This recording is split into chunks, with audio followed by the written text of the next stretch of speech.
Hello and Happy New Year. My name is Melissa Galasso. Welcome to the Genuine Learning Blog.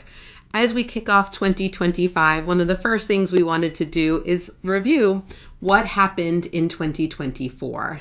Today we're going to look at what was issued during 2024, just to kind of give an overview of those final standards that came out from various standard setters, including the AICPA, the FASB, and the GASB. Interestingly, this is probably one of the shortest number of new standards issued in a given year, in as long as I can remember, quite honestly. So it's kind of exciting to see sort of a change of pace in some standard setting, and also a recognition that we've got some big things that are coming down the pike, and that we don't really need to rock the boat too much. So first off, we are starting with the FASB, and honestly, in what is a historical year, they only issued 4 ASUs. Mind you, they have done well over 20 in a given year, so 4 is a pretty interesting year. And given that they are pretty niche topics, it's very much a year of transition. So the first ASU 2024-01 came out. This actually started as a PCC alternative, but was transferred back to the FASB when we realized that actually public companies also have profit interest. And so while this standard doesn't provide a ton of guidance around profit interest, it provides really nice examples of how to apply the existing information so that you can determine, is it under 710 or 718? So a really nice standard in terms of application. ASU 2024-02 isn't going to have a big impact on you, but does make some clerical changes to the codification by removing reference to concept statements, because remember, the concept statements are not authoritative. So they are the theory that underlies GAAP, but are not GAAP themselves. And so this is just basically a clerical cleanup.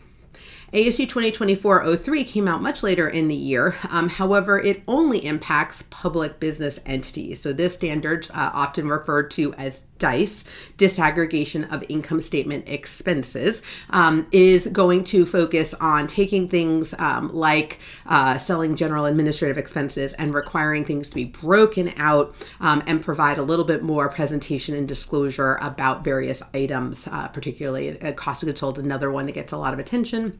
However, this does not impact private companies or not-for-profit organizations. So just public business entities are in the scope of that one. So definitely important for them, because this is going to be a big change. However, for a lot of the people who listen to this blog, not going to see a lot there. And then our last ASU is really very niche. ASU 2024-04, induced conversions of convertible debt instruments. This really looked at a gap in practice where we saw some changes in the economics and how certain transactions were being handled, and we didn't have really great guidance. And so this sort of makes a little bit of an update and provides a little bit more clear guidance on when you have an induced conversion versus an extinguishment. So again, not a ton going on here. I would like to point out, just because I think it's important, that in very, very early January, I think it was like the 2nd or 3rd, we were still closed. So it was definitely early in January. The FASB did issue an invitation to comment on their agenda consultation. So similar to what they did a few years ago, they're looking to figure out what should be on their next set of changes to GAAP. And so if you're interested, we have a pretty long time before that is due, but you can give feedback to the FASB on what you'd like to see as future ASUs. All right, let's move on now to the GASB.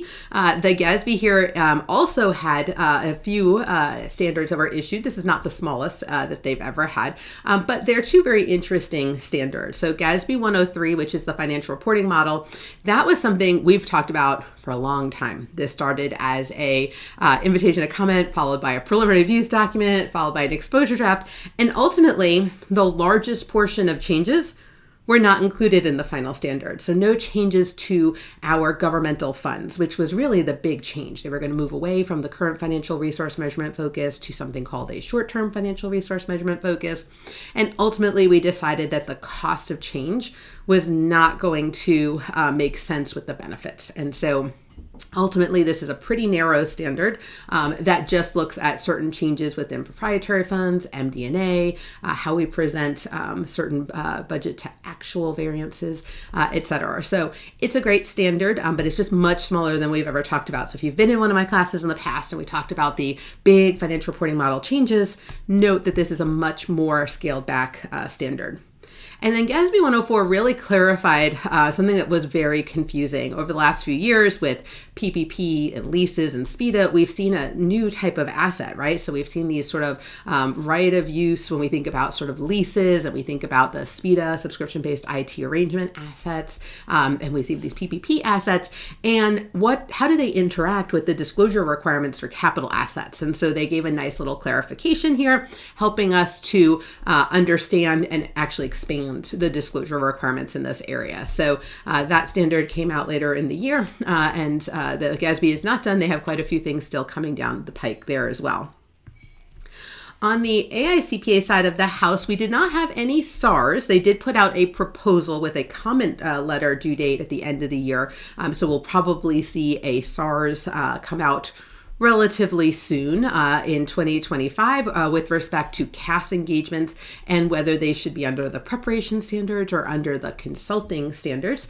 So that is going to be a big deal, obviously, with quality management. We didn't have any audit standards, and that, again, is not a surprise because really this year is the time for auditors to be focusing on quality management. So we've got we have SQMS 1 and 2 and 3. We also have our SAS 146, SARS 26, but what was missing was the SSAE. So SSAE 23 adds to the body of knowledge around quality management to provide consistency with the QM standard. So again, this is going to update the requirements around quality management, around sort of the specifically engagement level requirements for quality. So not going to be a gigantic change, but it is a nice clarification and consistency change here. But no SASs, focus on your quality management. No SARs, focus on your quality management. And the only SSAE reminds us to focus on our quality management. So hopefully you can see the theme there for the audit and the assurance side of the house. Let's close up here with the ethics side of the house. We did get one ethics standard. I do expect another one that should come right behind it early in 25. But this one is around employee or executive recruiting.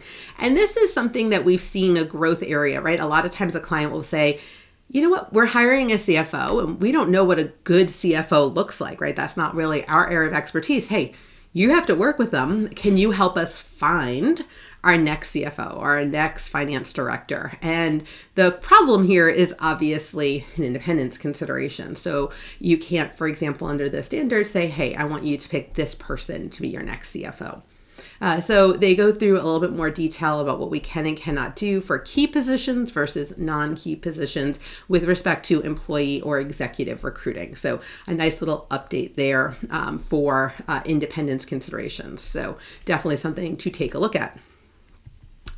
All right, so as I said, 2024 was short and sweet and to the point, and many of you have a lot going on. If you are an auditor or you work in the assurance world, quality management is a real thing. It's something that firms really have to dive in deep and do a lot of work around. And so we're going to give you the space that you need to do that. And then for those of you who do financial reporting, you've survived RevRec and leases and CECL, although we are expecting a CECL change in the first quarter of this year. So we shall see. That comes from the Private Company Council, or the PCC. So stay tuned. So we're not done. This is not like the end where we don't have anything else to work on, but it is definitely going to be a nice year for implementation going forward. So thank you guys so much for joining us. We wish you a wonderful 2025. We hope you continue to enjoy our Genuine Learning blog and you tune in each week to see what's going on in the world of A&A and the CPA profession. Thank you, and I hope to see you on a future blog. Bye, guys.